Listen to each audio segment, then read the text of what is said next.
Vikram Mehta stood at the window of his large office, looking down at the busy Mumbai streets below. At 42, he had everything he had ever wanted in life. He was the marketing director of one of India's biggest technology companies. His office was on the 30th floor of a glass tower. People respected him. He had money, power, and status. But Vikram had a secret that made him feel uneasy every day. 15 years ago, Vikram had married Priya, his childhood sweetheart from their small village near Pune. They had grown up together, playing in the dusty streets and sitting under the same mango tree at school. When Vikram got a scholarship to study in Mumbai, he promised Priya he would come back for her. And he did. Back then, love was all that mattered to him. Priya's simple ways, her kind heart, and her unconditional support meant everything to young Vikram. But as years passed and Vikram climbed higher in his career, things changed. The people around him changed. His colleagues had wives who spoke perfect English, wore designer clothes, and knew which fork to use at fancy dinners. Wives who had college degrees and could talk about politics, art, and business. Priya was different. She spoke English, with a heavy accent. She preferred traditional clothes to Western ones. She was smart, but had only finished high school. She cooked amazing food and kept their house spotless, but she didn't know about the latest fashion trends or international politics. "Sir, your 2 o'clock meeting starts in 5 minutes, his assistant's voice came through the intercom, breaking Vikram's thoughts. "Thank you, Ria. I'll be there," he replied, straightening his expensive tie. As Vikram gathered his papers, his phone buzzed with a message. It was from Mr. Jensen, the American CEO of their parent company. "Looking forward to dinner at your place tomorrow. Excited to meet the team and their families." Vikram's heart sank. The dinner party. He had been worrying about it for weeks. Mr. Jensen was visiting from New York, and Vikram had offered to host a dinner at his home. It was a golden opportunity to impress the CEO and maybe secure the promotion to the global team. But that meant Priya would be there. Sweet, simple Priya with her traditional values and village manners. The thought made Vikram's stomach twist with anxiety and shame. He had never invited colleagues to his home before. He had always made excuses. "My wife isn't feeling well," or "we're renovating the house." For company parties, he often went alone, telling Priya that spouses weren't invited. Last night, Vikram had tried to prepare Priya for the dinner party. "Just serve the food and drinks, okay? Don't try to join the conversations," he had told her while she listened quietly. "These are important people. They talk about complex business matters." "I understand," she had said softly, her eyes showing a hurt that Vikram chose to ignore. As Vikram walked toward the meeting room, his phone buzzed again. It was another message, this time from his friend Rohit. "Should I bring anything special tomorrow? Wine? Dessert?" Vikram typed back quickly. "Just yourself. My maid is handling everything." He put the phone in his pocket and took a deep breath. He hadn't exactly lied. Priya would be handling everything, the cooking, the serving, the cleaning, just like a maid would. What Vikram didn't know was that his small decision, to pretend his wife was the help, would lead to events that would change his life forever. The morning of the dinner party, Vikram woke up with a knot in his stomach. He found Priya already in the kitchen, chopping vegetables for the elaborate meal she had planned. "Did you buy everything on the list?"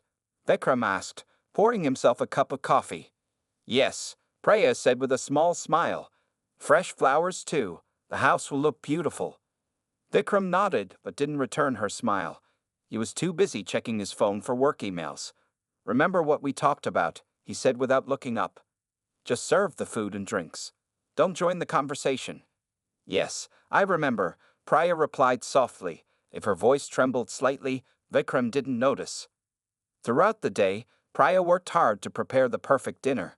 She cooked both Indian and Western dishes, wanting to please everyone.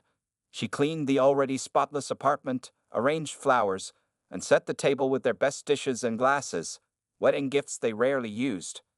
Meanwhile, Vikram paced around the apartment, checking his phone and pointing out things that weren't perfect enough. "The glasses need to shine more," he said. "And use the fancy napkins, not these." By evening, their home looked like something from a magazine. Priya had even set up a small bar with different kinds of drinks, just as Vikram had asked. She was wearing a simple blue sari, not her best one. Vikram had suggested she wear something appropriate for her role. At 6:30 p.m., Vikram looked at Priya seriously. "I need to explain something," he said. "These people, they're very important for my career. Mr. Jensen could decide my future at the company." Priya nodded, waiting for him to continue. "So, I think it's better if they think you're—" Vikram struggled to say the words. "If they think you're the household help." There was a long moment of silence. Priya's face showed no expression, but her eyes filled with pain. "You want me to pretend I'm your maid?" she asked quietly. "It's just for one night," Vikram said quickly. "It's not a big deal. You'll be in the kitchen most of the time anyway." Before Priya could respond, the doorbell rang. Vikram straightened his tie and took a deep breath.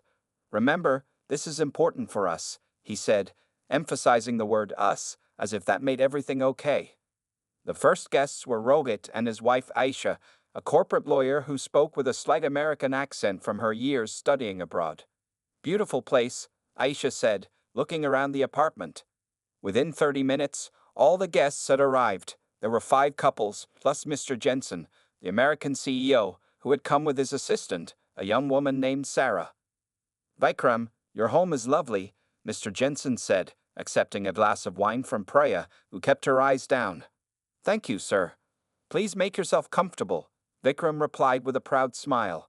When one of his colleagues asked about the woman serving drinks, Vikram didn't hesitate. "That's Priya," he said smoothly. "She helps around the house."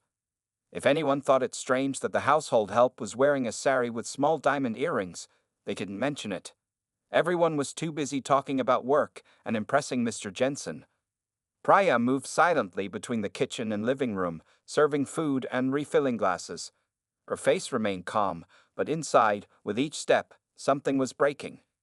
What Vikram didn't know was that Priya had prepared not just dinner for that night, but something else entirely. Something that would make this evening unforgettable, and not in the way Vikram had planned. As she brought out the main course, Priya's eyes met Mr. Jensen's for just a second. And in that brief moment, an unexpected connection was made that would soon turn Vikram's carefully constructed world upside down. The dinner party was in full swing. Laughter filled the apartment as Vikram's colleagues shared stories and jokes. Mr. Jensen seemed to be enjoying himself, which made Vikram relax a little. His plan was working. In the kitchen, Priya worked quietly, her hands moving efficiently as she prepared the dessert. 15 years of marriage reduced to this, being the invisible woman in her own home. Each time she entered the dining room to clear plates or serve more food, she felt the weight of Vikram's lie pressing down on her. "The food is exceptional," Mr. Jensen said as Priya served the main course. "Did you cater this, Vikram?" Before Vikram could answer, Rohit jumped in. "Oh no, Priya made everything. She's an amazing cook." Mr. Jensen looked at Priya with new interest. "You prepared all this yourself? It's restaurant quality." Priya mumbled a thank you and tried to slip away, but Mr. Jensen wasn't finished. "Where did you learn to cook like this?" he asked. Vikram cut in quickly. "Priya has been cooking for many years. It's just traditional food, nothing special." He gave Priya a look that clearly said, "Go back to the kitchen." But Mr. Jensen was watching this exchange with curious eyes. Something didn't seem right to him. As the meal continued, Sarah, Mr. Jensen's assistant, asked to use the bathroom. Priya quietly directed her down the hallway. On her way back, Sarah noticed the family photos hanging on the wall in the corridor. Photos Vikram had forgotten to take down. There was Vikram and Priya at their wedding. Vikram and Priya at the Taj Mahal. Vikram and Priya celebrating Diwali with family. Sarah returned to the table with a confused expression. When there was a pause in the conversation, she turned to Vikram. "Your home is lovely. How long have you and Priya been married?" The table fell silent. Vikram's glass stopped halfway to his mouth. We," Vikram stammered. "Married?" Mr. Jensen asked, looking between Vikram and Priya, who had just entered with a tray of desserts. The tray in Priya's hands trembled slightly, but she didn't drop it. Years of holding herself together had made her strong. "There must be some confusion," Vikram said with a forced laugh. "Priya works for me. She's my household help." Sarah frowned. "But the photos in the hallway? You're together in all of them. They look like family photos." All eyes turned to Preya, who stood frozen by the table, still holding the dessert tray. For a moment that seemed to stretch forever, Preya said nothing. Then, slowly, she placed the tray on the table. Her hands were steady now. 15 years, she said quietly. What? Vikram asked, his face growing pale. You asked how long we've been married, Preya said, looking directly at Sarah. It's been 15 years. The silence that followed was deafening. Vikram's colleagues exchanged uncomfortable glances. Aisha, Rohit's wife, put her napkin down and stared at Vikram with disgust. Vikram, what is going on? Mr. Jensen asked in a serious tone. Vikram looked around the table desperately. His perfect evening, his chance to impress the CEO, it was all falling apart. It's not what it looks like, Vikram began, but Preya cut him off. It's exactly what it looks like, she said, her voice gaining strength.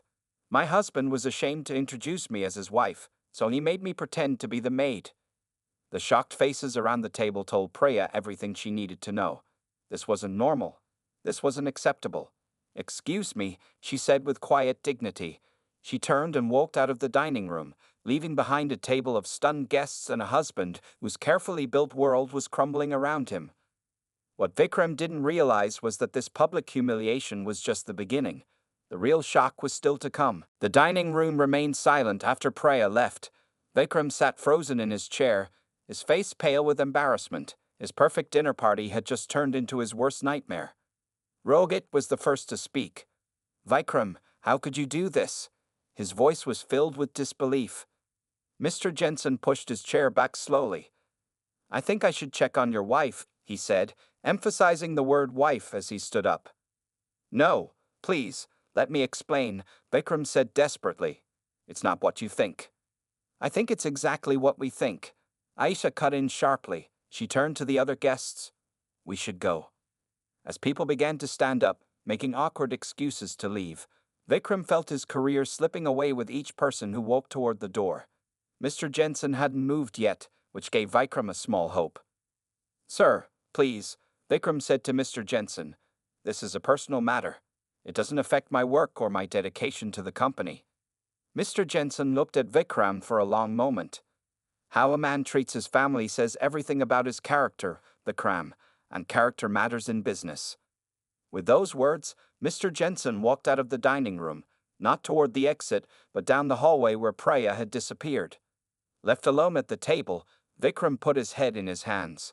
How had everything gone so wrong? Meanwhile, Mr. Jensen found Preya in the master bedroom, carefully removing her earrings.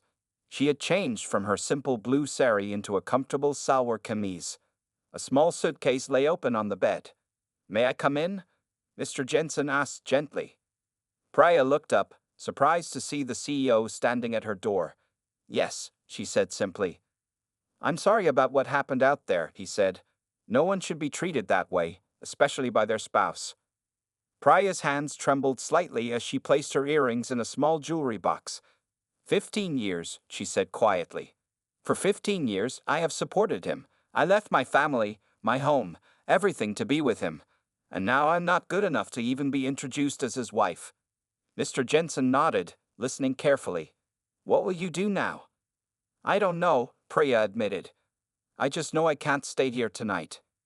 Do you have somewhere to go? He asked. Before Preya could answer, Vikram appeared at the door, his face a mix of anger and fear. What are you doing? He demanded, looking at the suitcase. Where do you think you're going? I'm leaving, Vikram, Preya said calmly. I don't know for how long, but I can't stay here tonight. Don't be ridiculous, Vikram said, trying to keep his voice down with Mr. Jensen present. Where will you go? You don't have any money. A small smile appeared on Preya's face. It wasn't a happy smile, but one of someone who knew something others didn't. That's where you're wrong, Vikram, she said. I have money, my own money. Vikram laughed nervously. What are you talking about? You don't work. You don't have your own bank account. Actually, I do, Preya replied, zipping up her suitcase. For the past 5 years, I've been working while you were at the office. Vikram stared at her in disbelief. Working? As what? As a translator, she said. Online. For a company based in America. Mr. Jensen's eyebrows went up with interest. A translator? Vikram repeated. You barely speak English properly. Priya closed her suitcase and looked Vikram directly in the eyes. I speak 4 languages fluently, Vikram. English, Hindi, Marathi, and Gujarati.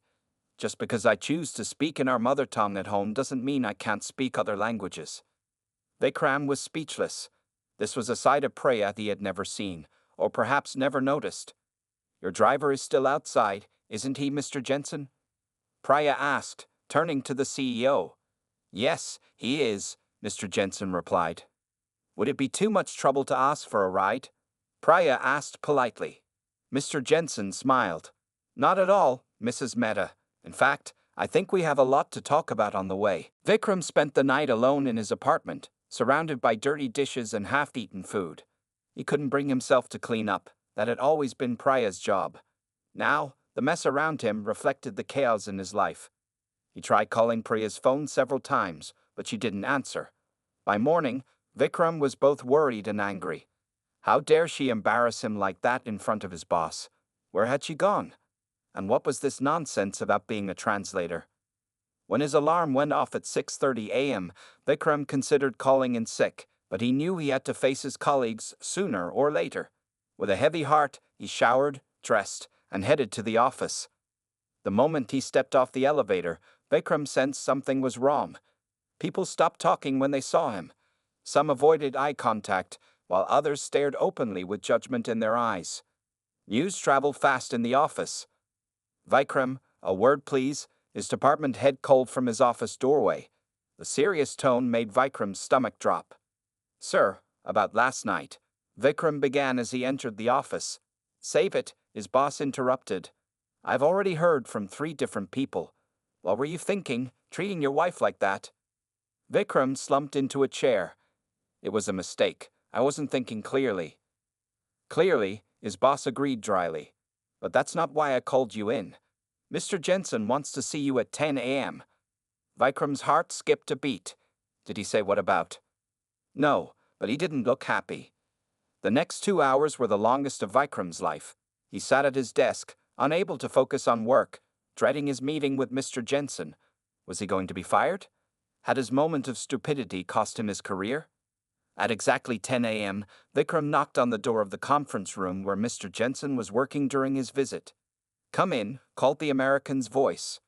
Vikram entered to find Mr. Jensen sitting at the table, reviewing documents. There was no sign of his assistant, Sarah. Sit down, Vikram, Mr. Jensen said without looking up. Vikram sat, his hands sweaty. Sir, about last night. Your wife is a remarkable woman, Mr. Jensen interrupted, finally looking up from his papers. This was not what Vikram had expected to hear. Yes, she is, he stammered. Do you know what we talked about in the car last night? Mr. Jensen asked. Vikram shook his head. We talked about business, Mr. Jensen said, specifically about our company's translation services division. Vikram blinked in confusion. Translation services?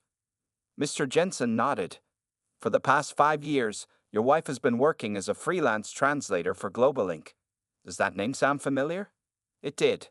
GlobalInc was a subsidiary of their parent company, dealing with translation and localization services for business documents. Priya works for GlobalInc, Vikram asked, stunned. Not just works for them, Mr. Jensen corrected. She's their highest-rated translator in 4 language combinations.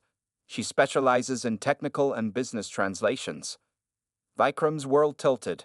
Priya, his simple, village-educated wife, was a top translator for an international company? That's not possible, Vikram said weakly. She never went to college. She doesn't have qualifications. Mr. Jensen slid a folder across the table. Actually, she does. She's been taking online courses for years. She has certificates in business translation from 3 different institutions. She's passed all the professional translation exams with top scores. Vikram opened the folder with shaking hands. There were copies of certificates, performance reviews, and a resume he had never seen before, all with Priya's name on them. While you were climbing the corporate ladder, Mr. Jensen continued, your wife was building her own career from your living room, and doing it extraordinarily well. Vikram stared at the documents, unable to process what he was seeing. The Priya he thought he knew and the woman described in these papers seemed like two completely different people. Where is she now? Vikram asked, his voice barely above a whisper. That's not for me to say, Mr. Jensen replied. But I can tell you this. My visit to Mumbai just got a lot more interesting. For 3 days, Vikram heard nothing from Priya. He called her parents in the village, but they hadn't heard from her either. He checked their joint bank account and was shocked to discover a large withdrawal had been made the morning after she left. Priya had taken exactly half of their savings. No more, no less. At work, things were getting stranger. Mr. Jensen had extended his Mumbai visit by a week, which was unusual. Even more unusual was that he kept asking Rohit and other team members to join his meetings, but not Vikram. On the 4th day after the dinner party disaster, Vikram was called to a meeting in the main conference room. When he arrived, he found Mr. Jensen sitting at the head of the table with Sarah beside him. But what made Vikram freeze in the doorway was the sight of Priya, dressed in a professional business suit, sitting on Mr. Jensen's other side. Priya, Vikram whispered, stunned by her transformation. Gone was the simple housewife. In her place sat a confident-looking professional woman with her hair pulled back neatly and light makeup enhancing her natural beauty. Please join us, Vikram, Mr. Jensen said, gesturing to an empty chair, not next to Priya, but across the table from her. Vikram sat down slowly, his eyes never leaving his wife. What's going on? We're discussing a business opportunity, Mr. Jensen explained. As I mentioned earlier, your wife has been one of Global Inc.'s top freelance translators for years. Priya looked directly at Vikram, her face calm and professional. There was no anger in her expression, just a cool detachment that was somehow worse. We've been discussing an expansion of our Mumbai operations, Mr. Jensen continued. Specifically, creating a new South Asian languages division within Global Inc. Vikram nodded, trying to follow. What did this have to do with him, or with Priya? And I've asked Priya to head up this new division, Mr. Jensen finished. The words hit Vikram like a physical blow. What? He gasped. But she has no management experience. She's never even worked in an office. Priya spoke for the first time. Actually, I managed a team of 5 translators for the past 2 years, she said in perfect, accent-free English.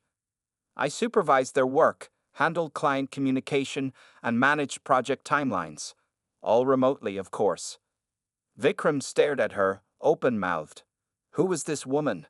Where was his quiet, submissive Priya? But what about? Vikram's voice trailed off. What about their home? Their marriage? He couldn't ask these questions in front of Mr. Jensen and Sarah. We're announcing the new division next week, Mr. Jensen said. Priya will be listed as division director, reporting directly to our global operations team. Vikram struggled to process this information. His wife, whom he had been ashamed to introduce as his wife, was being offered a director-level position, possibly at the same level as his own role or even higher. I don't understand, Vikram said finally. Why wasn't I informed about this expansion earlier? This affects my department too.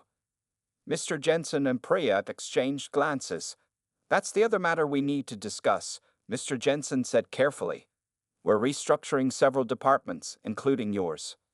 The implication was clear. While Priya's career was rising, Vikram's was in danger. Are you firing me because of what happened at the dinner? Vikram asked, his voice rising with panic. No, Mr. Jensen said firmly. Business decisions aren't made based on personal matters. We're restructuring because we need to better integrate our services. But Vikram wasn't listening anymore. He was looking at Priya, seeing her truly for the first time in years. Where are you staying? He asked her quietly. I've rented an apartment near the office, she replied, just until I figure things out. The figure things out part hung in the air between them. Their marriage, their future. Everything was uncertain now.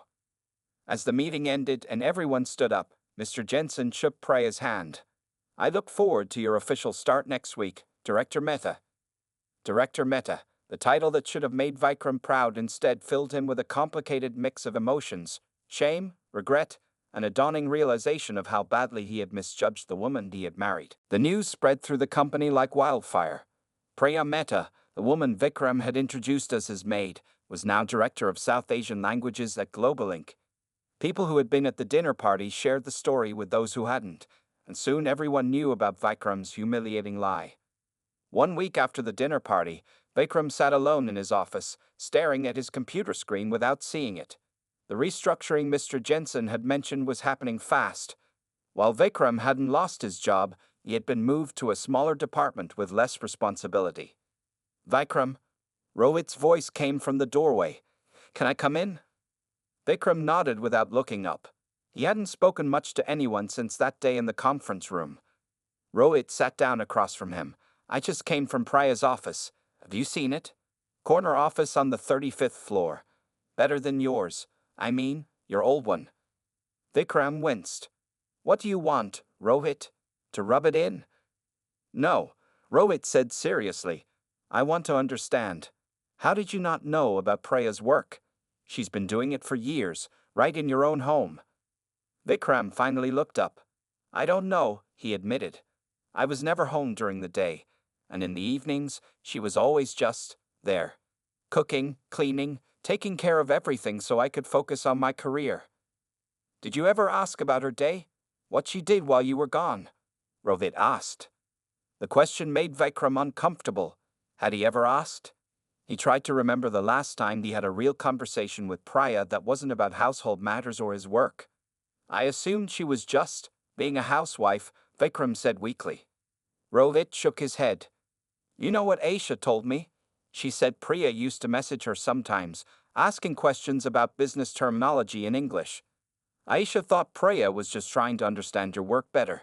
She had no idea Priya was building her own career. Vikram felt a fresh wave of shame wash over him. Even his friend's wife knew more about Priya's interests than he did. I've lost her, haven't I? Vikram asked quietly. Rohit didn't answer right away. I don't know, he said finally. But I do know you're not trying very hard to get her back. What do you mean? I've called her dozens of times. Calling isn't enough, Rohit said. You humiliated her in front of everyone. You made her feel worthless. Phone calls won't fix that. Deep down, Vikram knew Rohit was right. What should I do? He asked. Before Rohit could answer, Vikram's phone rang. It was the main reception desk. Mr. Mehta, your mother-in-law is here to see you, the receptionist said. Vikram's heart sank. Priya's mother had come all the way from the village. This couldn't be good. Minutes later, a small woman in a traditional sari walked into Vikram's office. Sarita Devi looked much older than her 60 years, with gray hair and hands rough from a lifetime of hard work. Namaste, Ma, Vikram said, touching her feet in respect. Sarita Devi didn't smile. Where is my daughter? She asked directly. She's here in the building, Vikram said. We're not living together right now. Rohit quietly excused himself, leaving Vikram alone with his mother-in-law. I know what happened, Sarita Devi said, sitting down. Priya called me. She told me everything. Vikram hung his head in shame. I made a terrible mistake. Yes, you did, she agreed. But that's not why I'm here. Vikram looked up in surprise. I'm here because my daughter still loves you. Foolish man, she said, even after what you did. Hope flared in Vikram's chest. She does? But love is not enough, Sarita Devi continued. Respect is also needed. Do you respect my daughter, Vikram? Did you ever? The question hit Vikram hard. He wanted to say yes automatically, but the events of the past 2 weeks made that impossible. I didn't, he admitted. But I want to. I want to know her, the real her, the person everyone else seems to know better than I do. Sarita Devi studied him for a long moment. Then perhaps there is hope, she said finally. But you will have to work hard, harder than you've ever worked for anything in your life. I'll do anything, Vikram said, and for the first time in weeks, he felt a sense of purpose. Good, Sarita Devi said, because my daughter is not a simple village girl anymore. She is Director Mehta now, and if you want her back, you will have to prove you deserve her. 6 months passed. Autumn turned to winter, and winter gave way to spring. Mumbai's weather changed, and so did Vikram Mehta. After his conversation with Sarita Devi, Vikram began the difficult journey of trying to win back his wife's respect and love. It wasn't easy. Priya had moved into her own apartment and built a new life that didn't include him. At work, they saw each other occasionally in meetings or the cafeteria. Priya was always polite but distant. Her new position kept her busy, and everyone could see she was excellent at her job. The South Asian Languages Division was already showing impressive results under her leadership. Vikram, meanwhile, worked hard in his reduced role. He no longer complained about the restructuring or blamed Priya for his career setback. Instead, he focused on doing his job well and learning from his mistakes. One evening in April, Vikram was working late when he received a message from Rohit. Company party tomorrow night at Blue Ocean Restaurant. Priya will be there. Thought you should know. Vikram stared at the message for a long time. He hadn't been to any company events since the dinner party disaster. Maybe this was his chance. The next evening, Vikram arrived at the restaurant feeling nervous. He had spent hours thinking about what to say if he got a moment alone with Priya. As he entered, he immediately spotted her across the room, laughing with a group of colleagues. She wore a beautiful red dress and looked more confident than ever. "She looks happy," said a voice beside him. It was Mr. Jensen, holding a glass of water. "Yes, she does," Vikram agreed. "You know," Mr. Jensen said thoughtfully, "when I first met Priya that night at your apartment, I saw something special in her. But I also saw how much she loved you, despite what you did." Vikram turned to look at the CEO in surprise. "She talked about you in the car that night," Mr. Jensen continued. "Not just about the bad parts, but about how you worked hard to give her a good life, how you always kept your promises.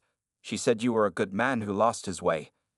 These words gave Vikram a small spark of hope. "Do you think she could ever forgive me?" Mr. Jensen smiled slightly. "That's for her to decide, but I will say this, people notice how you've changed." Before Vikram could respond, Mr. Jensen was called away by another executive. Vikram stood alone, watching Priya from across the room. Should he approach her? What would he say? While he was still gathering his courage, Priya looked up and saw him. Their eyes met across the crowded room. After a moment, she excused herself from her group and walked toward him. "Hello, Vikram," she said when she reached him. "Hello, Priya," he replied. "You look beautiful." "Thank you." She glanced around the room. "It's a nice party." An awkward silence fell between them. 6 months of separation, and all they could talk about was the party. Finally, Vikram took a deep breath. "Priya, I've been wanting to tell you something." She waited, her face unreadable. "I'm sorry," he said simply. "Not just for that night, but for all the years I didn't see you, really see you. I was so focused on my own success that I missed the amazing person right in front of me." Priya's expression softened slightly. It hurt Vikram, being treated like I wasn't good enough. "I know," he said, "and I have no excuse. I was wrong, and I'm trying to change." Priya looked at him for a long moment. "My mother says you visit her in the village now." Vikram nodded. "Every month. She's teaching me to make your favorite dishes." This brought a small smile to Priya's lips. "She mentioned that. She said you're a terrible cook." "The worst," Vikram agreed, returning her smile. "But I'm learning." Another silence fell, but this one felt different, less tense, more thoughtful. "Would you like to have dinner sometime?" Vikram asked finally. "Just to talk. I'd like to hear about your work, about everything I missed all these years." Priya considered his request. "Dinner would be nice," she said at last. "As friends." "As friends," Vikram agreed, his heart lifting. It wasn't forgiveness, not yet, but it was a beginning. As they stood together at the company party, something had changed. The man who had once been ashamed to call Priya his wife now stood proud beside her, hoping for the chance to earn back that title. And Priya, who had found her own strength and worth, was finally being seen, truly seen, by the man she had loved all along.